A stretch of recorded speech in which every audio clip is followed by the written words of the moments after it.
7h25, mas bora mudar de assunto, bora falar de política, de coisa boa também. A gente vai fazer um debate bem bacana aqui agora com ele, o senador Jacques Wagner, que já está aqui com a gente. Senador, muito bom dia, seja bem-vinda novamente à nossa casa. Bom dia, Carolina, bom dia, Diego. Bom Juliana. Dia, hein? Juliana. Perdão, Juliana. Bom dia, senador. Comecei mal. Não, imagina. Inclusive, eu tava lembrando aqui, sabe qual foi a última vez que o senhor esteve aqui? Não. 2022. É mesmo? Foi. O estúdio nem era assim ainda. Nem era. Estúdio. Foi no lançamento do Fora do Mas Plenário. tem a ver, porque depois de 22, primeiro eu cumprimentar todos que nos acompanham pela Salvador FM.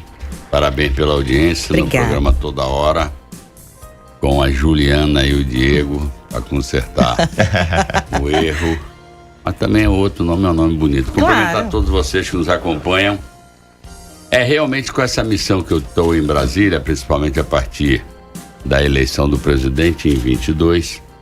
Aí eu fiquei muito preso, estou preso em Brasília, porque quase sempre eu venho sexta-feira, quinta de noite, e domingo eu já tenho que ir para Brasília para começar a preparar a semana, que a vida não é fácil, é muita confusão lá em Brasília, mas a gente está lá presente, defendendo e acreditando no presidente Lula, no nosso governo. Está aí emprego aumentando, o desemprego caindo, a inflação está controlada, a renda das famílias aumentou e, portanto, eu estou muito prisioneiro lá para tocar as matérias. Então eu venho pouco, mas hoje consegui dar um pulo antes e vim aqui ter o prazer de conversar com vocês e o público da Salvador FM. Mas Bacana. é diferente estar em Salvador, né, senador? Não tem nem como falar. Ele tá de Só pra você ter uma branco, minha ideia, gente, porque hoje é sexta-feira, Eu né? sou de Oxalá. Ah, ó. Oxalá, velho. Tá vendo? Sexta-feira só Branco. Só branco, exatamente. Mas é muito melhor estar aqui. Evidentemente que Brasília é meu local de trabalho, não é meu local de moradia. Patinha, os filhos, ninguém nunca foi morar em Brasília. Eu nem moro em apartamento em Brasília, exatamente porque como não tem família, eu prefiro morar em hotel, que é mais prático. Eu saio, eu chego em casa às 11 horas da noite. De manhã, 5h30, 15 para 6, estou levantando. O senhor geralmente vai que dia pra Brasília? Estou indo agora domingo. Domingo, é? E fica a semana toda? Porque eu tenho que chegar lá segunda-feira cedo. Ah, E aí o voo de segunda-feira é 5h30 da manhã. Então é um voo muito cruel, que você tem que acordar 3 Acordar horas da mais manhã, cedo. você nem dorme. é. Aí eu vou, em geral, domingo, 6 horas da tarde, durmo já em Brasília. Aí já acordo, dou minha malhação de manhã cedo. Não é essa malhação, mas dou uma trabalhada para despertar.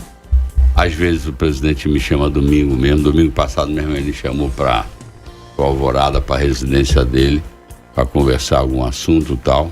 Essa terça-feira agora ele vai viajar. Ele está indo para França receber um grande prêmio. Doutor Honoris Causa, uma série de... Há um reconhecimento muito grande internacionalmente do presidente Lula pelo modelo e pelo exemplo que ele dá aqui no Brasil. Então eu vou essa semana de novo, domingo. Aí fico lá. Essa semana, como tem essa viagem, tem também a reunião dos BRICS, o Grupo Brasil, Rússia, Índia, África do Sul e China. Eles vão estar reunidos agora, a partir de terça-feira, todos os parlamentos dos BRICS preparando a reunião dos BRICS que vai ter. Então, essa semana estão suspensos os trabalhos do Congresso Nacional, tanto Câmara quanto Senado, e nós vamos, então, ter uma semana mais esvaziada. O presidente também está viajando, então eu vou domingo, talvez quarta de noite eu consiga voltar, por conta dessa semana, eu vou chamar assim, mais fria.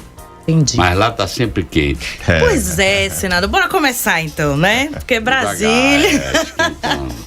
Brasília dá e deixa, né? Tem muita coisa acontecendo, CPI das Bets. E a gente, nessa semana, né, a gente acompanhou aí essa situação com a ministra Marina Silva, né? Esteve lá no Senado, inclusive, o senhor acompanhou algumas partes ali daquela situação. Começar, né? Dando a sua opinião, o senhor acompanhou, o que o senhor acompanhou, conseguiu enxergar ali? E o que está acontecendo, senador? Os políticos do nosso país estão mais pensando em viralizar, né, rede social, e deixando de lado a importância, de fato, de legislar? Deixa eu te falar, esse para mim é uma doença que a gente está sofrendo nos tempos modernos. Eu adoro celular, falo com minha filha que mora no exterior, podendo ver ela, o marido, minha neta e meu neto, mas ao mesmo tempo a internet e as redes também trouxeram muita coisa complicada. Acabamos de ver uma jovem que foi a óbito em Brasília por cheirar spray de, como é que chama isso? De desodorante, como se fosse uma gincana que lançaram numa dessas redes. Quem aguenta mais tempo, a menina morreu.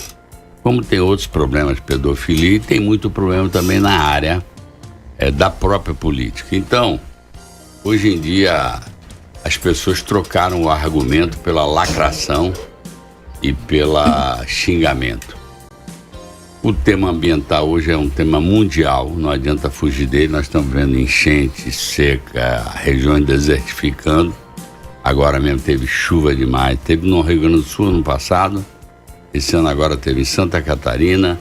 Tivemos seca no Amazonas. Então, não adianta. Nós vamos ter que achar o bom senso, o equilíbrio para conduzir. Então, a Marina é uma pessoa avisada. Eu quero até aproveitar essa tua pergunta para falar, vou chamar assim, de uma maldade, de uma crueldade que fazem para estigmatizar. Eu sou líder do governo. Quarta-feira de manhã é quando tem o maior número de comissões funcionando. São 7, 8, 9. E o líder do governo tem que passar em todas. Em cada uma tem um pepino para descascar. Então eu abri a reunião com a Marina, esperei ela falar. Eu recebo todos os ministros, qualquer ministro do governo do presidente Lula que vá fazer depoimento, fazer esclarecimento, fazer palestra no Senado da República, eu sempre sou o que recepciono e acompanho a pessoa. Então eu recebi a Marina, a minha equipe, entramos junto na comissão, ela fez a exposição dela, começaram as perguntas. Eu tinha uma outra matéria na Comissão de Economia, que era um pepino de 40 bi de despesa para o governo. Então, o Rogério Carvalho, que é o líder do PT, estava lá. A Elisiane me disse, estou chegando. Então eu disse, agora eu vou cuidar da CAI. E fui cuidar da CAI. Resolvi o problema da Comissão de Economia, voltei para acompanhar a Dilma. Até o momento que eu estava lá, tinha dado uma esquentada com o Omar Aziz, mas não foi o momento mais quente. Bom, como estava uma coisa controlada, o Rogério Carvalho estava lá, Elisiane Gama, eu falei, Rogério, você vai ficar até o final? Vou, eu vou cuidar de outro tema. E tinha outro assunto em outra comissão. E saí. Aí o pessoal disse que ela foi abandonada, não foi abandonada de jeito nenhum. Rogério Carvalho estava lá, Elisiane estava lá, eu estava lá. Enquanto eu estava lá, alguém pode reclamar, por que o senhor não falou? Eu não falei porque quando eu estava lá não tinha o que defender, estava rodando normal. Eu saí, falei com o presidente da casa, ele falou, o presidente da comissão, não, tá tudo tranquilo. Depois deu aquele esquentamento quando o senador Plínio Valério foi falar, e aí realmente o que aconteceu lá, voltando à sua pergunta, é infelizmente esse jeito moderno. Eu fui da Câmara dos Deputados de 91 até 2002, e tinha debate duro e tal, mas era um argumento. Hoje é um tal de um xingação, de uma lacração, todo mundo só quer ficar fazendo filme de si próprio para mostrar na rede. Então eu acho que a política mundialmente vive um perigo, porque as pessoas estão vivendo só na fanatização, na polarização, e eu acho que política é diálogo, é sempre caminho do meio. Eu digo que na democracia, que para mim é sagrada, ninguém sai com 100%, porque 100% é a ditadura, é a minha vontade, a vontade do rei. Quem está em democracia, eu torço por um time, você torce por outro, eu sigo uma religião, você segue outra, eu sigo um partido político, você segue outro, e a gente tem que conseguir se entender. E a beleza da humanidade é esse multicolorido, esse caleidoscópio onde cada um decide sua vida, escolhe respeitando a do próximo. E as pessoas, infelizmente, estão perdendo o respeito ao próprio. Então eu achei, sinceramente, até porque ela era uma convidada do Senado Federal para falar, e na minha opinião, passaram do ponto, houve grosseria, o presidente da República se manifestou, eu liguei pessoalmente para a Marina, me solidarizando com ela. Então só foi bom você perguntar, só para eu dizer, eu tô lá sempre, só que eu tenho que bater o córner, cabecear, fazer o gol, se vacilar ainda querem que eu defenda a bola. Então eu vou tocando a vida, mas minha solidariedade à Marina, porque realmente passaram do ponto. Com certeza. Tá aí, você que chegou agora, toda hora de hoje recebendo o senador Jacques Wagner, do PT. Foi bom o senhor falar isso, senador, porque de fato o senhor chega a aparecer em algumas imagens ali, só que no momento daquela discussão mais acalorada, a gente não visualiza mais ali o senador ali naquele momento. Senador, um outro assunto que a gente está falando de rede social, né, de viralizar, que viralizou bastante nos últimos dias, é a tal da CPI das bets, rapaz, né? Comandada lá pela senadora Soraya Tronic, né? Que tá à frente aí dessa questão, tá chegando já aí ao finalzinho, recebendo vários influenciadores lá no Senado. Qual é a opinião do senador Jacques Wagner em relação aí às bets, senador? Olha, deixa eu dizer, eu fui o deputado federal em 1991 que propus na época, e se instalou mais tarde, a CPI dos anões do orçamento. Não sei se vocês se lembram, naquela época tinha muito baiano envolvido, teve deputado que disse que ganhou 10 vezes na loteria esportiva, sei lá, para poder dizer que tinha, porque era inexplicável a fortuna que tinha, a fortuna era fruto de roubo. E, portanto, a gente investigou, realmente chegou aonde interessava, e muitos deputados, inclusive da Bahia, foram caçados naquele episódio. Depois eu comecei a perceber que muita gente propõe CPI mais para fazer o fato político, não para investigar. Então, na minha opinião, eu acho que isso, sinceramente, é uma perda de tempo. Por exemplo, teve a CPI da Covid. Por que teve a CPI da Covid? Porque o governo anterior estava se negando a comprar remédio, se negando a comprar respirador e não investigava o problema que estava acontecendo, a falta de oxigênio lá em Manaus. Foi um caos naquela época, nós perdemos 700 mil brasileiros. Foi uma pandemia que assolou o mundo inteiro. E alguém fingindo que aquilo era uma mentira, que não precisava se vacinar. Então, os senadores resolveram fazer a investigação para entender o que estava acontecendo e muitas coisas foram esclarecidas. Essa CPI das bets, sinceramente, na minha opinião, acaba virando mais fato político, aquele negócio das influências aí para lá. Eu, sinceramente, não participo, não vou lá. Eu acho realmente que as bets hoje viraram uma doença. A gente está vendo infinitos casos de pessoas, de famílias que estão se destruindo, porque o cara vicia no jogo, acredita que vai ficar milionário. A rede dessas bets agora já oferece dinheiro emprestado, sabe lá Deus, aqui juro, para o cidadão jogar. Pega o jovem também, acaba entrando nisso, que todo mundo sonha um dia em ficar rico. É o problema também da rede, toda hora aparece na rede. Essa baiana, essa pernambucana, veja como ela se transformou em poucos dias, ganhava tanto, ficou uma milionária, bota a pessoa num carro de luxo. Aí vai iludindo a pessoa. Tem gente que deixa tomar medicamento por sugestão da rede e toma medicamento que não serve para nada também. Ou seja, virou para mim uma bagunça esse negócio. Então eu acho que a bet hoje é um problema.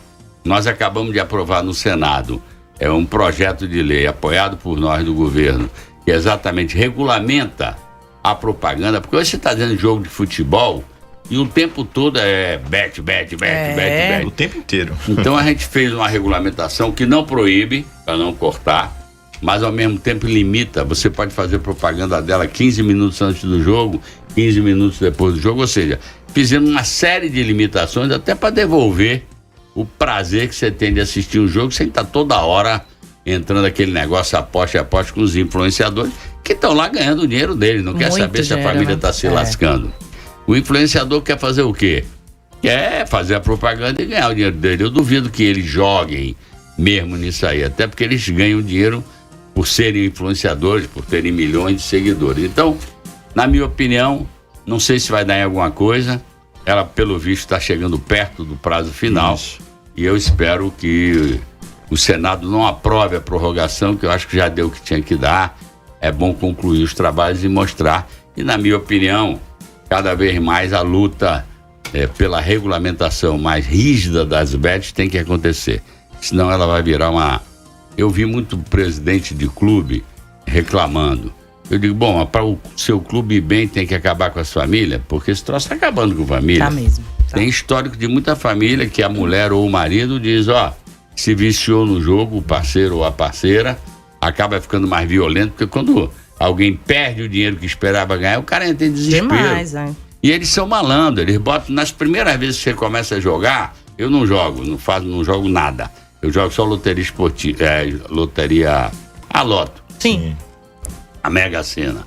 Mas eu não faço aposta, não gosto de coisa apostada. Eu gosto da gente pegar o desafio. Então, hoje as pessoas estão entrando nessa para ficar milionário, e eu tenho vários depoimentos. Os clubes queriam que não mexesse em nada. Eu digo, quer dizer que para dar dinheiro para o clube eu tenho que acabar com a família. Não é um nem dois, é muitas famílias que têm o depoimento se acabando. Então, eu acho que foi correto legalizar, é bom que se diga isso aqui, porque antes existia, só que estava na ilegalidade. Não pagava imposto nenhum, você não sabia quanto que entrava, quanto que saía de cada empresa dessa de bet, e o dinheiro ia todo para o exterior. Ao regulamentar, o que a gente fez? O cara vai pagar imposto, a gente sabe quem está ali, onde é que fica a empresa, e tem como rastrear e controlar a empresa. Então, é óbvio que nesse ponto foi bom. O que foi ruim? Que ao regulamentar elas puderam fazer propaganda e talvez mais gente tenha começado a jogar. Mas eu, sinceramente, não recomendo às pessoas que joguem, porque, repito, isso aí acaba virando uma ilusão. Eu nunca vi ninguém ficar rico jogando. Também não. Também não conheço ninguém não, senador. Senador, vamos pra Bahia? Mas antes... Vamos vir pra Bahia. Vamos, Mas antes, vamos de trânsito? Vamos saber como estão as ruas da capital baiana. Juliana Nobre e Diego Vieira, nas manhãs da Salvador FM. Toda hora.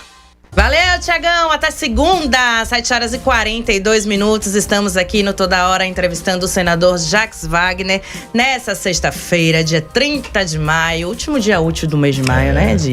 Fechando com chave de ouro. O dinheiro vai pingar na conta de alguns aí. Último dia útil pra gente, né? Porque é o último programa do mês. Segunda-feira já é junho. Já é junho, Gosta de São João, senador? Eu adoro São João. Pra mim é a melhor época do ano, viu, senador? Pra mim é a festa mais família que tem. É delícia, né? E na verdade fala-se muito do carnaval, e eu também adoro o carnaval. Mas pra mim o São João é a verdadeira festa popular do Nordeste da Bahia. Por quê? O São João acontece em algumas praças.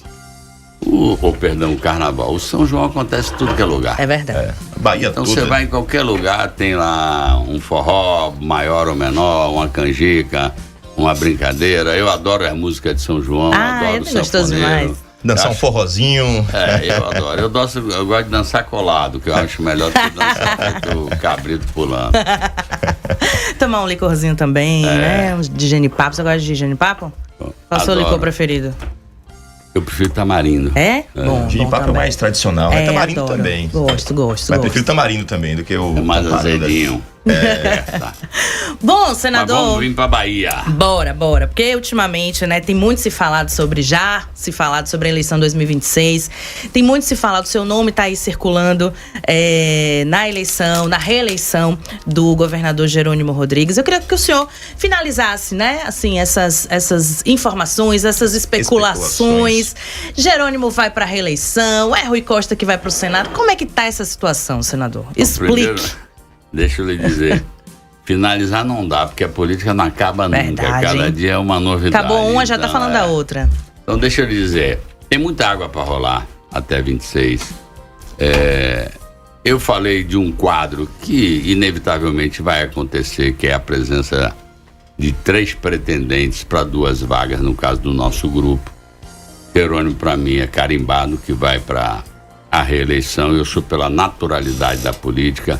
Ele é o governador, ele está trabalhando muito, está rodando muito. Então, para mim, candidato a governador 2026 chama-se Jerônimo Rodrigues, candidato à reeleição.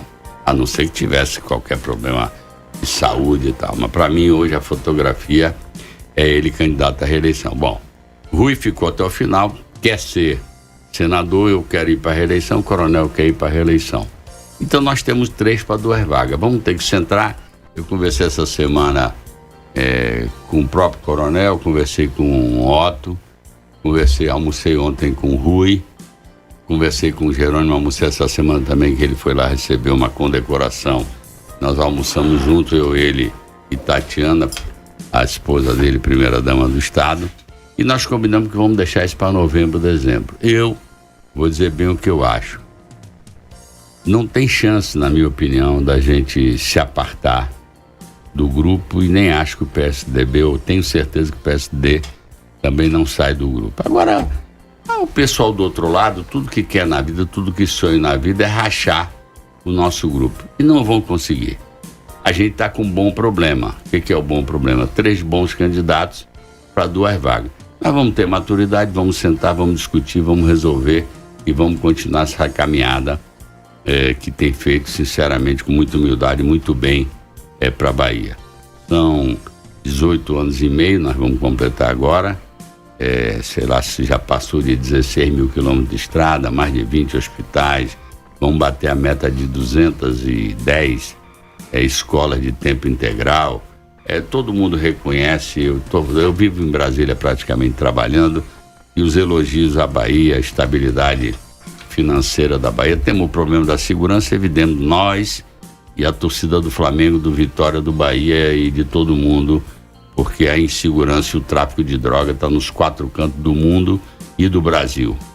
Temos trabalhado muito com tecnologia, com câmara, com inteligência, contratando novas pessoas. O governador Jerônimo relançou um programa que traz a cumplicidade entre todos os poderes, como eu fiz também, para discutir com o Judiciário, com o Legislativo, com a Defensoria, com o Ministério Público, com os policiais civis, militares, da Polícia Técnica, discutir com todo mundo. E com a sociedade também, porque ele hoje é um problema do mundo realmente. Eu estava vindo para cá e lendo uma reportagem sobre a presença do pessoal do tráfico, dos criminosos na economia formal. Ou seja, tem gente do tráfico já com 10% da distribuição de combustível em São Paulo, estão querendo entrar no Nordeste também comprando isso, estão entrando em vários negócios, legalizando o dinheiro oriundo do tráfico de droga. Então não é brincadeira. Eu sei que a oposição pega muito isso para ficar... Eu fico perguntando ao cara pálida, vocês tiveram 40 anos governando a Bahia. Os tempos eram outros.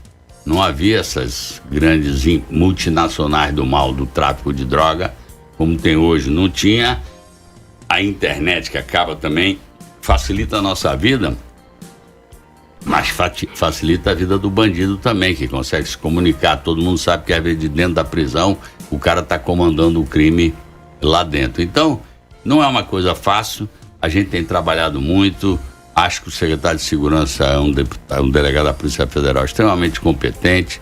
Hoje pela manhã, ontem eu vi ele dando uma entrevista sobre destruição de armas. Ou seja, a gente está trabalhando.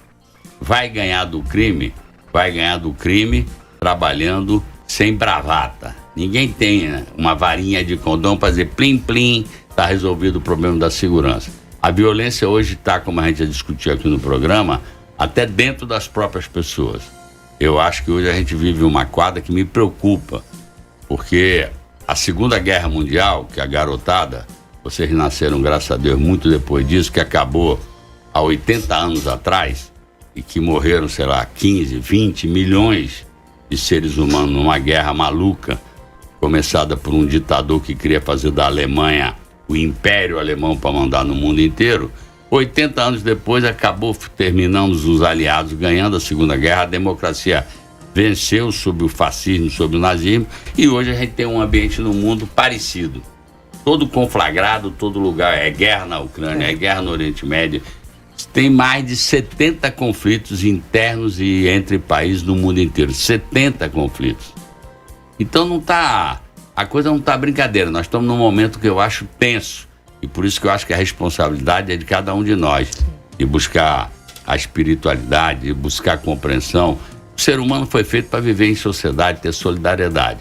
Então, para mim, nós temos esse problema da segurança, mas esse grupo tem feito muito bem a Bahia. Modéstia à parte, a gente abriu, todo mundo reconhece isso. Não é só em estrada, é nas relações interpessoais, nas relações com o emprego. Eu venho para cá para dar entrevista para vocês do Toda Hora na Salvador FM com muito prazer, mas eu não combino pergunta. Você pode perguntar o que você quiser. Eu não tenho esse negócio de perguntar, só pode perguntar isso, não pode falar daquilo, não pode falar daquilo outro. Eu vou de peito aberto. Se eu souber, eu respondo. Se eu não souber, eu não respondo. E não me aperto, não, porque eu falo o que a gente está fazendo. Tem dificuldade na área de segurança? Claro que tem dificuldade na área de segurança e tem no mundo inteiro, em vários estados do Nordeste. É porque também os bandidos ocuparam o Sul, agora estão querendo vir para o Nordeste. Então tem muito PCC, Comando Vermelho, não sei o que lá. E aí você vê muita morte, às vezes entre eles mesmo.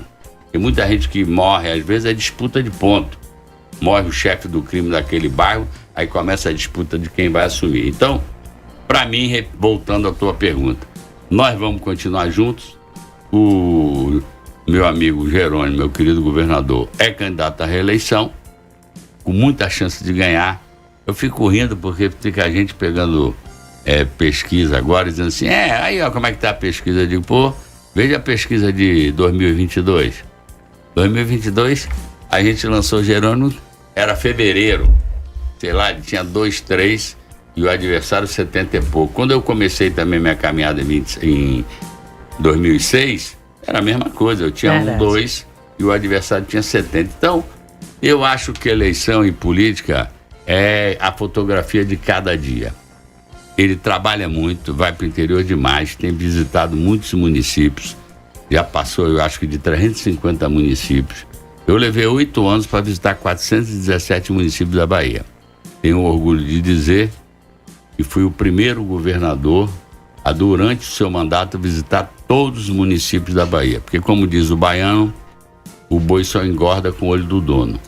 Se o governador é o responsável pelo estado, ele tem que rodar o estado inteiro para conhecer o que está governando. Então, eu fui a 417 municípios, não em campanha eleitoral, trabalhando como governador. E Jerônimo vai bater 417 municípios, acho que no primeiro mandato. Então, ele é acelerado, não se cansa, tem pique, trabalhando muito, e ele vai ser o candidato. O problema dos senadores, eu e Otto, o Coronel e Rui, vamos sentar, feito gente grande, responsáveis pela Bahia e pelo Brasil, e vamos achar um denominador comum. Quando o pessoal brinca comigo, fala assim, eu sei que você sempre dá um jeito, mas como é que você vai botar 3 em 2 vagas? Eu digo, rapaz, eu aprendi com um amigo meu no tempo de sindicato que fazer política é não matar o boi e não deixar o freguês sem carne. Como é que faz isso? Ninguém sabe, mas chega na hora a gente vai conversando. Ainda tem mais um, hein? Que é o MDB. Não, o MDB por enquanto tá na vice. Na chapa. Não, na chapa continua, porque o encrenca... ou ainda também vai entrar nessa discussão, né? É porque não tem ninguém porque hoje o problema é no Senado. Porque você tem 3 pretendentes para 2 vagas. Não tem pretendente na vice, que é Geraldinho do MDB, como você falou. Então eu foquei naquilo que hoje é o problema e que a gente tem que resolver, e vamos resolver. Eu converso muito com o Otto. Conversamos ontem, como eu disse aqui, anteontem em Brasília, e eu não vejo problema nenhum da gente se acertar. Nós temos muito patrimônio construído juntos. Eu gosto de dizer com muito orgulho, no nosso grupo todo mundo cresce, todos os partidos cresceram que entraram. O Avante foi criado agora, está na mão de Carleto, cresceu, o PSD cresceu, o PSB cresceu, todo mundo cresce. E por isso que eu digo, o grupo Abriga acabou virando uma família política e a gente vai resolver. Eu sei que a torcida do outro lado fica, vem pra cá, mas ninguém vai não, porque aqui é mais gostoso. Agora sim, o senhor disse que não acredita nessa possibilidade aí do PSD, né, deixar a base, mas vamos fazer de conta, né, se concretizando aí de fato essa chapa puro sangue, digamos assim, como é que o senhor avalia o impacto, né, na relação aí com partidos da base, especialmente o PSD, no caso? Não, a gente vai conversar. Repare, a fotografia de hoje, o PSD tem 2 senadores. Sim. A fotografia de amanhã, se acontecer de ser eu e Rui, seria o PT tem 2, mas o PSD continuava tendo um senador.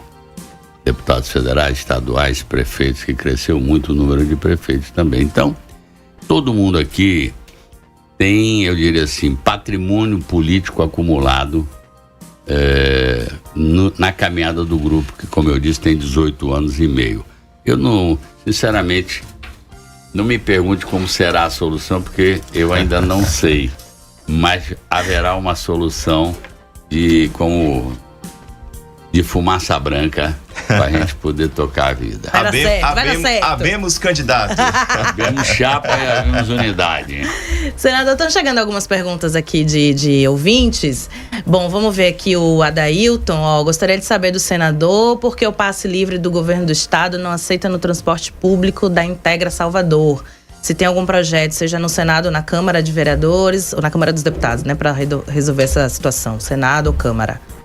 Essa questão é tipicamente municipal. Se tiver que ter alguma normativa, seria da Prefeitura ou da Câmara Municipal. De qualquer forma, estou com a equipe aqui, vou anotar a pergunta e tendo uma resposta eu mando para vocês segunda-feira entregarem para quem fez. E o Dene, que é motorista de aplicativo, perguntando se existe algum projeto para os motoristas de aplicativo, se é possível porque não é possível. Não é possível as plataformas comer meio a meio, foi o que a gente falou aqui no início do programa, né? Existe algum projeto para beneficiar mais os motoristas de aplicativo? Eu pessoalmente tenho um projeto que está no Senado que diz exatamente, limita o ganho das plataformas sobre o total da corrida. Eu também acho que é um absurdo. O cara tem o carro dele, arrisca a vida dele, trabalha ele, paga combustível,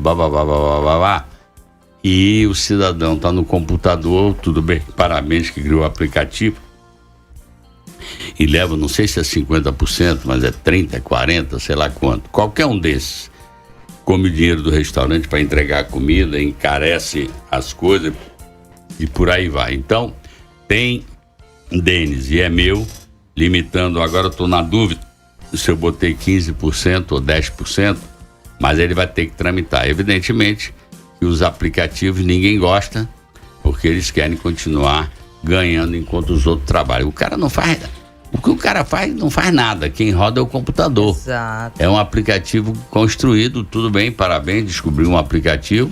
Agora, é óbvio que quem merece mais ficar com dinheiro não é nem o aplicativo, nem o cartão de crédito. Quem merece ficar com dinheiro é o motorista, porque se entrar num buraco, se bater, é com ele. Se tiver uma gripe, para de trabalhar, é com ele. Sabe? Então, não tem, eu acho um absurdo. Eu acho que tudo bem que as pessoas se sentem livres, que trabalham a hora que quer, mas acho que é uma exploração. Perfeito.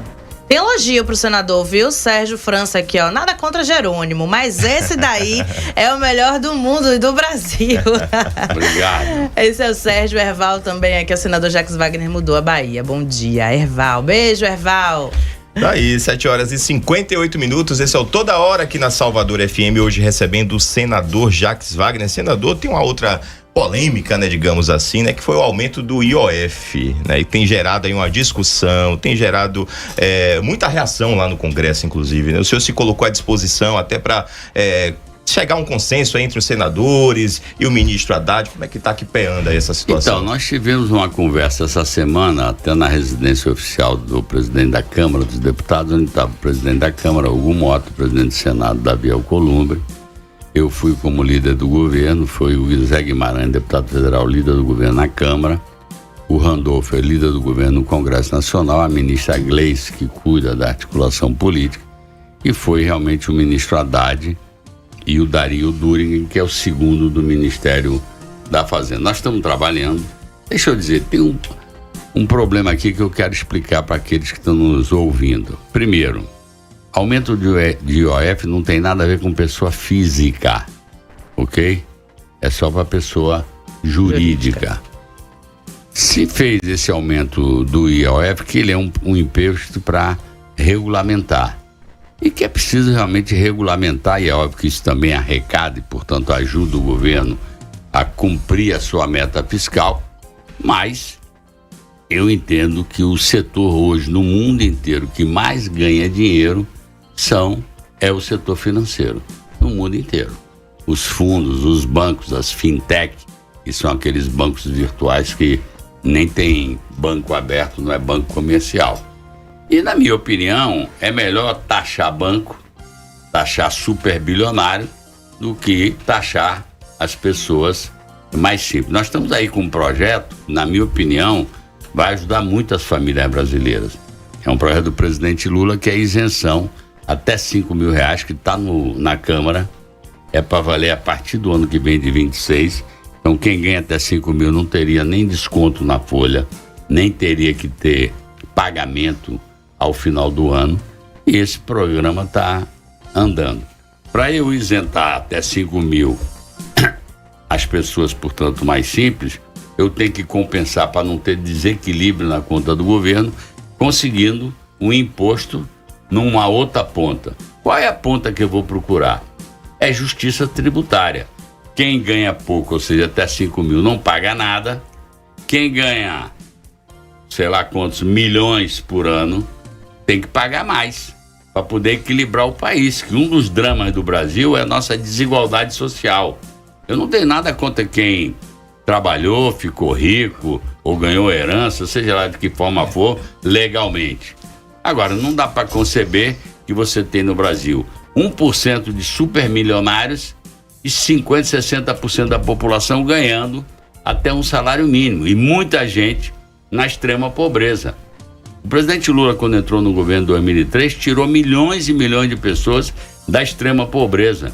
O Brasil saiu do chamado mapa da fome, que quem faz é a Organização das Nações Unidas, que coloca uma escala, uma classificação dos países em função do número de população que passa fome. E o Brasil estava na lista do mapa da fome, que tinha 20 milhões, 25 milhões de pessoas que ou passavam fome ou eram desnutridas, e só comia para encher a barriga, mas não comia, vamos dizer, tudo que um ser humano precisa, proteína, essas coisas todas que a gente tem que equilibrar na alimentação da gente. Então, não tem jeito. Nós, quando queremos fazer o programa feito BPC, feito Bolsa Família, feito Pé de Meia, que é para ajudar os estudantes a ficar na escola, a gente, quando faz os programas de financiamento de quem quer estudar numa universidade privada, como a gente fez o tempo todo, e viabilizamos muito estudante de entrar na universidade, o dinheiro tem que sair de algum lugar. Ninguém quer cobrar, todo mundo prefere não pagar imposto. Mas o imposto existe para quê? Para fazer aquilo que precisa. Nós falamos há pouco de segurança. Segurança custa. Não é despesa, é investimento. As máquinas que nós colocamos, as câmaras que nós colocamos criptografadas, se não me engano, a licitação bateu perto de R$1 bilhão para espalhar a câmara pela Bahia, e não está nem espalhada em toda a Bahia. Começamos pelos centros onde tem mais incidência de problema de segurança. Estamos contratando mais policial? Estamos. O que é isso? Investimento e despesa. Nós estamos falando de escola em tempo integral. O que quer dizer isso? Despesa para pagar professor e para manter a escola. Então, as pessoas vendem uma coisa porque todo mundo é bonito para dizer: eu prefiro que não tivesse imposto. Eu vou dizer, tudo bem, não tem imposto, aí não tem escola, não tem segurança, não tem saúde pública. Então, nós temos que escolher um caminho, e o caminho para mim é tentar diminuir as desigualdades sociais no Brasil, ofertar para as pessoas mais simples dignidade e cidadania. Esse é o foco do governo do presidente Lula, é isso que ele busca. Ele, quando viaja assim para fora, pode ser que muita gente acha, tá viajando demais. Cada viagem dessa do presidente vai trazer novos investimentos para o Brasil e vai abrir novos mercados para os produtos brasileiros. O agronegócio cresceu muito conosco. Por quê? Porque o presidente vai na Arábia, vai na China, vai aonde for para poder vender os produtos e vender o Brasil. Então, não tem escolha. Eu tenho que cobrar imposto para poder oferecer à população os serviços que ela precisa. Tem gasto mal feito no governo? Em qualquer governo vai ter gasto mal feito, e a nossa luta é para otimizar a despesa pública. O que não se pode é desperdiçar dinheiro público. Então o IOF deu confusão, porque repare, você cobra imposto de renda, a pessoa, coitada, que ganha 2, 3 salários mínimos, que paga mesmo que pouco, às vezes não tem voz para chegar em Brasília, não tem voz para chegar na televisão, não tem dinheiro para, impulsionar a notícia que ele quer. Mas a moçada das Big Tech, esse rapaz que perguntou sobre o Uber, esse pessoal de aplicativo que tem bilhões e bilhões, tudo bilionário, descobriu um aplicativo, nada contra, fica bilionário. Essa moçada tem grana. Vai mexer no meu bolso, aí bota a boca no trombone, bota a boca no mundo, bota a boca na televisão, bota a boca na rede social, e o pessoal que vai ser beneficiado, que é o pessoal mais simples, acaba se iludindo achando que ele está falando dele. Ô amigo, ele não está falando de você não, você que está aqui nos ouvindo toda hora da Salvador FM. Provavelmente a maioria está em outro canto. Nós estamos aqui vivendo a vida do dia a dia, do real, a questão da segurança. Eu, para vencer bandido, eu tenho que ter grana para armar. Quando eu cheguei na Bahia, em 2007, pode perguntar aos policiais da época, não tinha combustível para carro, a moçada ainda trabalhava com 38, não tinha munição para todo mundo, colete à prova de bala era vencido e não tinha um para cada um, porque isso é material individual de proteção. O cara tinha que esperar quem ia render ele chegar para entregar o colete, a arma, para poder ir embora. Hoje está todo mundo. Todo o trabalho da polícia é sempre perigoso, que eles oferecem a vida para defender a nossa. Essa que é a realidade, porque quando você entra numa boca, você pode sair de lá na horizontal. Essa que é a verdade. Então eu sempre falo, os policiais têm que respeitar a população, mas nós temos que entender a dificuldade que é o policial estar na rua podendo tomar um tiro, morando às vezes perto de um traficante que sabe que ele é policial, ameaçando ele.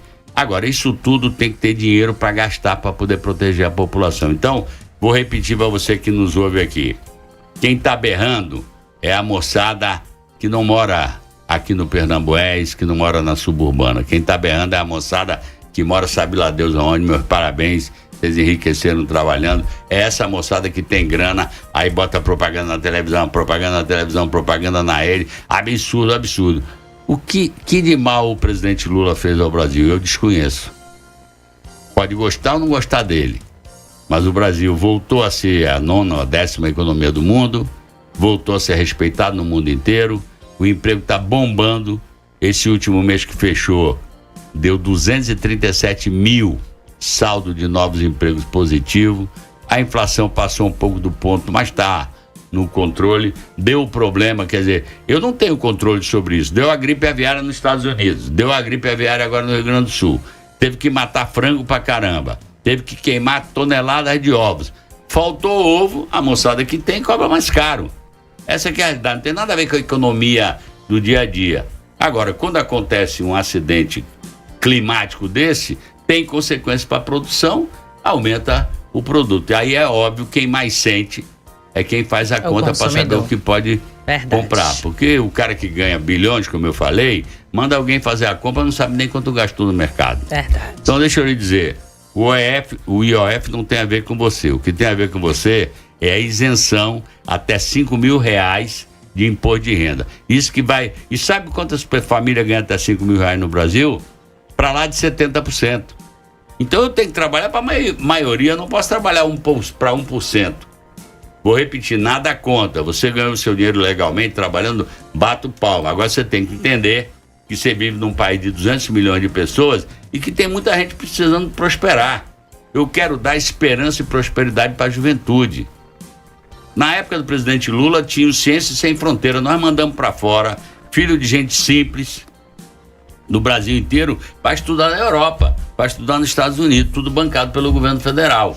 O filho de uma pessoa de bem, vou repetir, nada contra, ele vai com o dinheiro do pai e da mãe, da família. Todo mundo manda seu filho estudar na Europa, nos Estados Unidos. O peão vai poder mandar o filho para a Europa? Não vai. Então a gente é que tem que alavancar essa pessoa, porque todo mundo fala, educação, educação. Eu preciso investir em educação. Para investir eu tenho que ter dinheiro. Para ter dinheiro existe o imposto. Agora, a crítica com dinheiro mal gasto, eu recepciono, que a nossa obrigação é cuidar de cada tostão público. Perfeito.